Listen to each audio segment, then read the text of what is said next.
colonists rebel against the British. You've heard about how the colonists used smuggling and boycotting to get around the British laws meant to bring in more money. Next, you will learn about how the colonists rebelled against the British. Rebel means to take action against those in power. Two of the things that the colonists did to rebel was destroy British property and attack British soldiers sent to enforce British laws. The Radicals formed the Committees of Correspondence.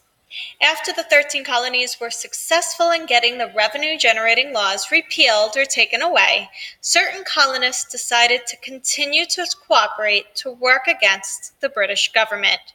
Those colonists became known as radicals. Radicals are people who want to change the way a society is organized or governed. The colonial radicals believed that the 13 colonies should be independent from Britain. People such as Sam Adams, Ben Franklin, Paul Revere, Patrick Henry, and John Hancock were a few of the radicals. The radicals worked together in trying to convince other colonists that independence from Britain was best for the 13 colonies. For the radicals to work together, they needed a way to communicate with each other. They could not openly write articles in newspapers calling for independence because writing such articles against the British government was considered treason.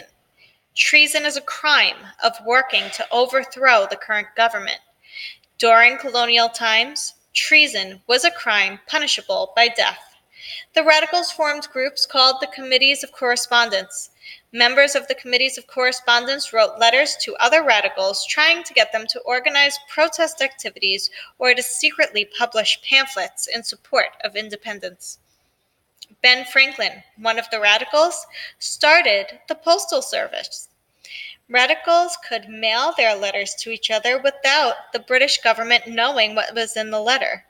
The most important job of the Committees of Correspondence was to keep the colonists stirred up by reporting problems between the British government and the various colonies. Most of the time, reporting of events by the radicals was very biased or very much against the British government. Biased means in favor of one side. While their name, Committees of Correspondence, sounded quite innocent, members were involved in treason against the British government.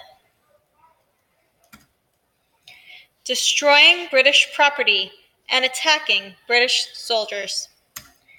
The Boston Massacre. The British government made a tense situation in the 13 colonies worse when they sent approximately 4,000 British Army troops to Boston. The people of Boston had grown to hate the British Army because the army was placed there by the king to make the colonists follow British laws.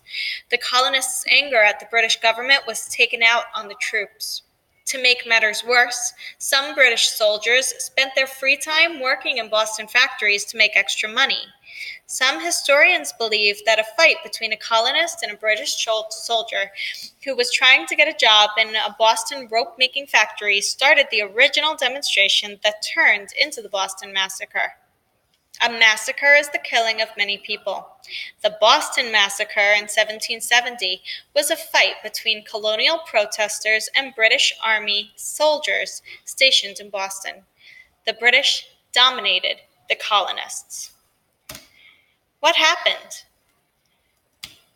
Colonists marched down Boston streets chanting anti-British slogans to protest British soldiers being in Boston and taking their jobs.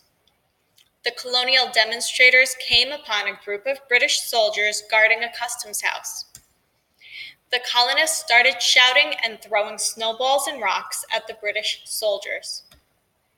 Something caused the soldiers to start shooting, and 5 colonists were killed. The effect.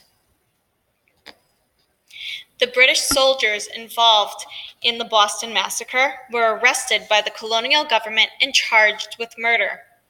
John Adams, a well-known colonial lawyer, decided to defend the soldiers.